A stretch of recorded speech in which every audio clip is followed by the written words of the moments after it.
There are times when you have to make allowances for people. That's going to be the subject of this podcast. There will be times when you will have to make allowances for people. And as we get into this podcast, I will explain what I mean by that and give some examples so you'll understand what I'm trying to get at. But listen, as you know, I'm all about self-improvement. I'm all about being your best, about growth, about learning, about development, and all those related types of subjects. But there's also a leadership principle that you should be keeping in mind.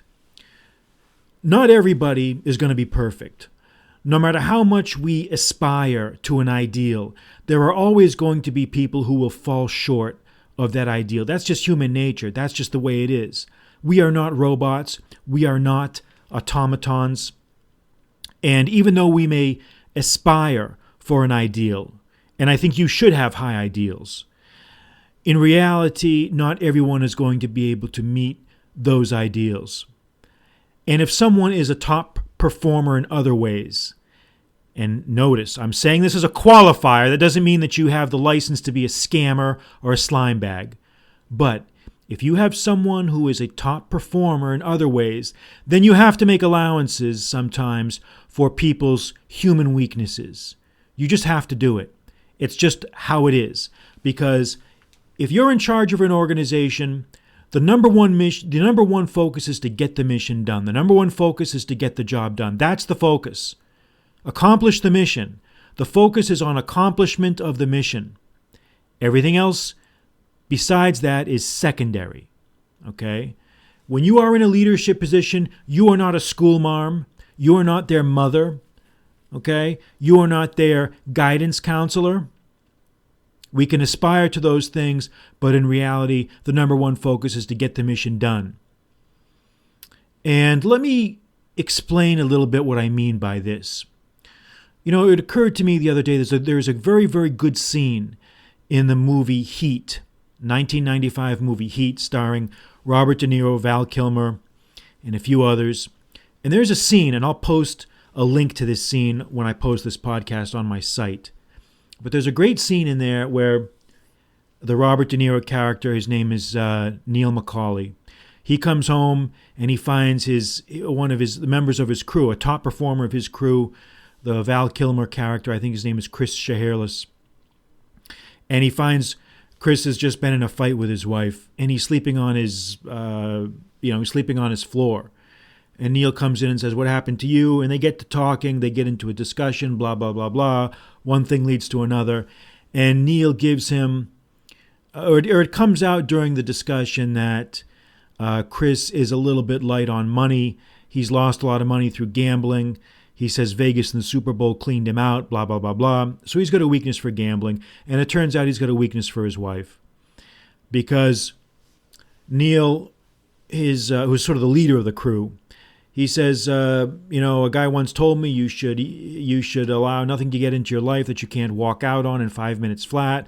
When you see the heat coming around the corner, blah, blah, blah, blah. It's kind of a famous line. And he's trying to give his philosophy to Chris. He's trying to basically say, hey, you got to prioritize. You can't have things in your life that are going to drag you down. You have to have this ethic where you can just basically live like a monk and you can just cut loose from everything and leave. And Chris listens to him and he says, I just can't. That's just not me, man. He basically says, for me, the sun rises and sets with her. And what he means by that, what he is telling his comrade is that, look, I'm not really like you, Neil. I hear what you're saying. I respect what you're saying about not having any impediments in life, but I'm really not like that. That's not me. I can't live like that. For me, my family comes first. I mean, the sun rises and sets with her, blah, blah, blah, blah. And the key thing in that scene is the Robert De Niro character, Neil's response to that. Instead of berating him and saying, "Oh, you weak sack of shit, you should change your thinking, you should do this, you should that," he nods his head and he says, "Yeah." He says, "Okay." He nods and he says, "Okay." And that facial expression, the way he says it says everything. It says everything. What it's saying is, I respect you, brother. I hear what you're saying. It's not my view of the world, but you're a top performer. I will stand by you. I will back you up on this. I don't like what you're doing. I don't really approve of what you're doing, but I'm going to back you up on this. And sometimes when you're in a leadership position, you have to be like that. You have to basically say, or also if you're serving clients, you may say, look, I've given you the advice. Why can't you follow the advice? I know I have the roadmap. I have the wisdom. I have the knowledge. I have everything that you need to solve this problem. Why can't you just follow my advice? Well, the answer is not everybody is going to be like you. Not everybody can follow that advice. Not everybody can do that. And you have to know when to make allowances for people. That's part of wisdom. Not with yourself. I'm not saying you should let yourself slack off and lessen the intensity, but sometimes when you're dealing with people, and especially when you're dealing with a leadership type situation, you have to understand that you are not going to be in charge of a group of angels. Okay, some of them are going to have skeletons. Some people are going to have issues, and you have to deal with them the best you can to get the mission done, and try to back up your men as best you can. So what Neil said was, he said, yes, okay, I'll back you up. And he did. He did. And what I thought was great is he never told his partner what he was going to do. He never told him what he was going to do to back him up. He just did it. What he did was, if you've seen the movie, he visited Chris's wife, he found out she was having an affair with some other guy. And he visited her in a hotel room, and he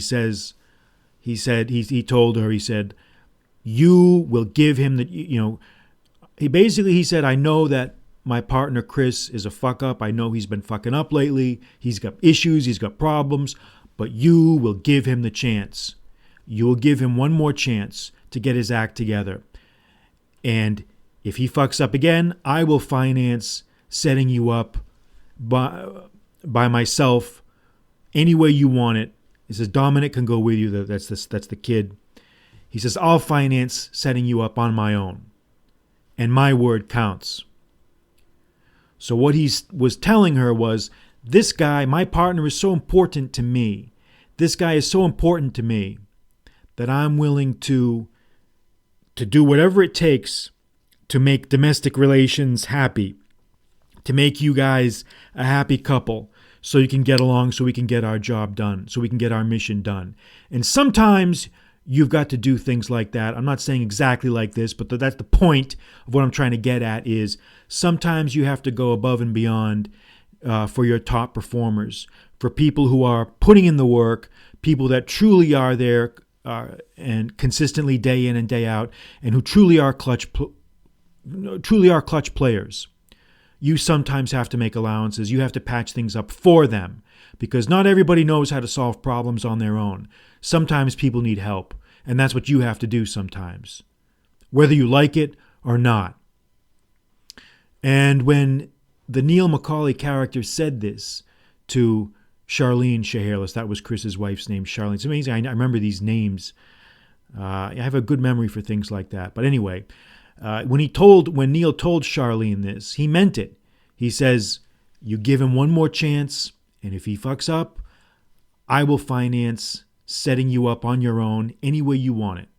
Which he meant he'll put her up in an apartment, he'll pay her rent, he'll pay her bills, he'll take care of her in the short term so that his partner can have his mind free to do his work and to focus on his work.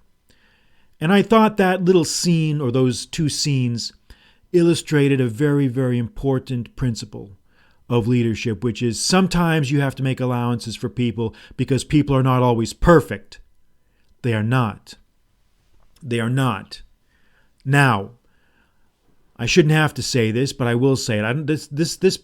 Me saying this does not mean that you give yourself a license to be a dirtbag or a scammer or a slacker, and you say, oh, well, this is just how it is. It has to be. That's not what I'm saying at all. I'm not saying you lighten up on your self-discipline. I'm not saying you deviate from your own personal goals or improvement plans or regimen or regime or whatever it is. I'm talking about something different. I'm talking about a leadership principle, which is you cannot expect your people to be angels. They're going to have their problems off work. They're going to have their baggage. They're going to have their issues. And sometimes you have to work around that. And you have to do what's necessary to keep them in the field. You have to do what's necessary to keep them moving, to keep moving forward, and to get the job done, because the greater good is to get the mission done. That's the goal. That's the greater goal, is to get the mission done. So think about that. Think about that principle. We'll talk soon.